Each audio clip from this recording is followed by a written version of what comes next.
Alors, je vais surtout vous dire les thèmes qui sont abordés en première, parce que ça va peut-être intéresser plus directement les élèves de seconde qui se préparent à choisir.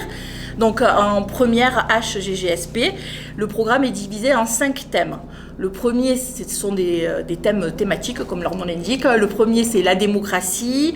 Le second, c'est la puissance. Après, on étudie les frontières, les médias, et puis pour finir, la religion.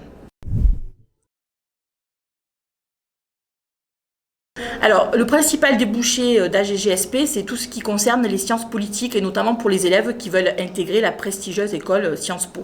Et c'est tous les métiers qui ont trait au patrimoine, au tourisme, tous les métiers qui vont avoir besoin de faire de l'histoire, d'avoir de la culture générale.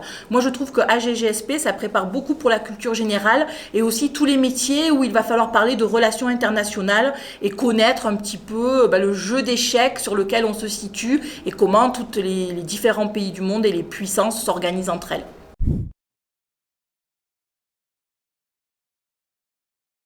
Alors comme dans toutes les spécialités, si vous choisissez la spécialité AGGSP en première, vous en ferez 4 heures, 2 fois 2 heures. Et puis après, si vous la gardez en terminale, vous en ferez 6 heures.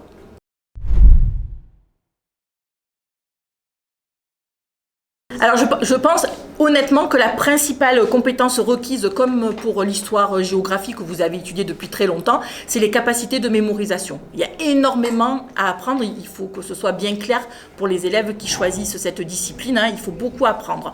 Ensuite, il faut quand même avoir de bonnes capacités de rédaction, puisque le principal exercice qui est demandé, c'est une dissertation.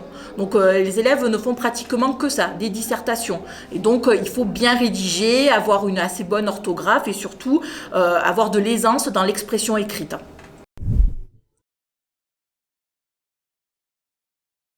Alors l'épreuve du baccalauréat, alors si vous abandonnez la spécialité HGGSP en première, ça sera une dissertation. Et si vous la poursuivez en terminale, l'épreuve dure 4 heures, 2 heures de dissertation et 2 heures d'analyse de documents.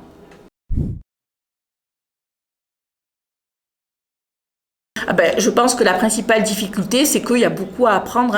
Les élèves, nous sommes au mois de fin février, ils ont déjà rempli un cahier complet, ils vont attaquer leur deuxième cahier. C'est pas sûr que ça suffise pour finir l'année. On écrit beaucoup. C'est vraiment une matière pour des élèves littéraires qui ont de l'appétence pour l'histoire-géographie, qui ont déjà aussi quand même des connaissances. Je vous donne un exemple. Par exemple, on parle souvent de la guerre froide dans ce cours, mais sans faire l'histoire de la guerre froide parce qu'on estime que c'est un prérequis des élèves. Donc si les élèves ils n'ont pas déjà toutes ces connaissances, c'est compliqué parce qu'ils ont beaucoup de concepts, de notions à acquérir, de dates, de personnages. Mais à l'inverse, c'est très intéressant parce que ça touche vraiment à notre quotidien et à la place qu'on occupe dans le monde. Ça sert à se positionner dans tous les débats qui animent notre société. Si on n'a pas ces connaissances-là, comment le comprendre, comment avoir une opinion, comment se positionner. Et je pense que c'est ça l'intérêt primordial de cette spécialité.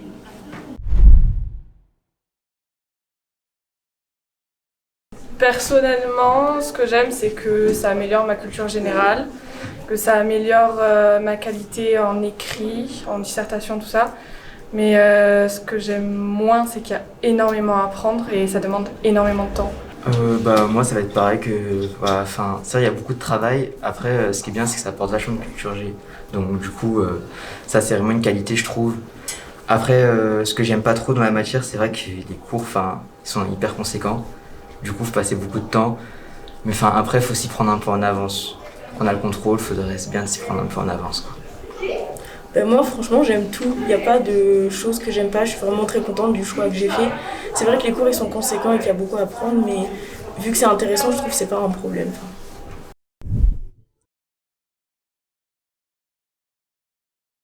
Moi, je dirais 1 heure par semaine. C'est pas trop, mais moi, ça me suffit.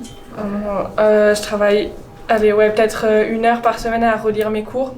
Et après, sinon, quand on a contrôle ou quoi, je peux passer tout un week-end à réviser complet mon cours, quoi. Moi, personnellement, ça dépend. C'est des exercices à faire. Bon, des fois, j'ai passé une demi-heure dessus, en moyenne. Sinon, pour réviser les leçons, j'avoue que des fois, je m'y prends au dernier moment. Du coup, je vais réviser, je vais les relire souvent. Pendant une semaine, je les relis et j'essaie de les apprendre en faisant des fiches. Du coup, ça dépend, c'est subjectif. Ça dépend de la leçon et de grosseur de la leçon, quoi. Aussi, ça dépend de la leçon, mais je dirais faire des fiches, ça prend peut-être 4 heures si on veut les faire bien. Et après, apprendre, je peux passer jusqu'à 6 heures sur un cours pour bien l'apprendre complètement, mais pareil, ça dépend de la leçon quand même. Pas vraiment. Moi, je sais pas ce que je veux faire, du coup, j'ai pris parce que j'aime l'histoire géo. Et après, comme je sais pas vraiment ce que je veux faire, pour l'instant, je veux faire du droit, mais j'avoue que la science politique, ça me plairait aussi. Donc, ouais, c'est intéressant, quoi. Bah oui, de la culture générale et puis pouvoir rentrer dans les débats avec ma famille. Enfin, ça me permet de discuter avec des grands. Pour moi, oui. Personnellement, je sais pas encore je sais quel choix je vais m'orienter. Je vais faire des études de magistrature, mais du coup, faire Sciences Po ou prépa droit.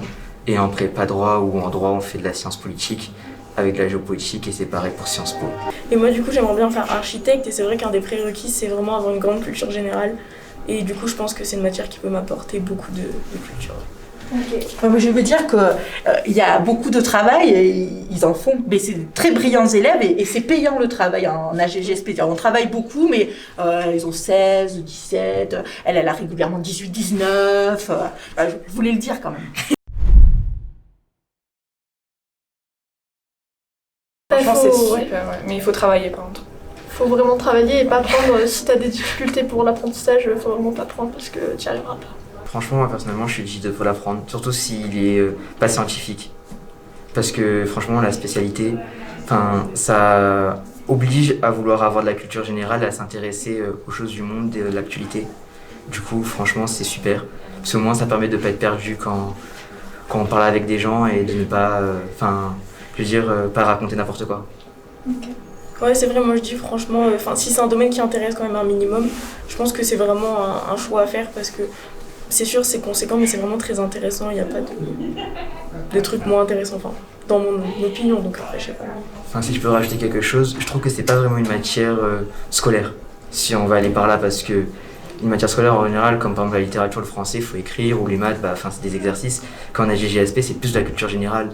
Donc du coup, je sais pas si on peut vraiment considérer ça comme une matière scolaire.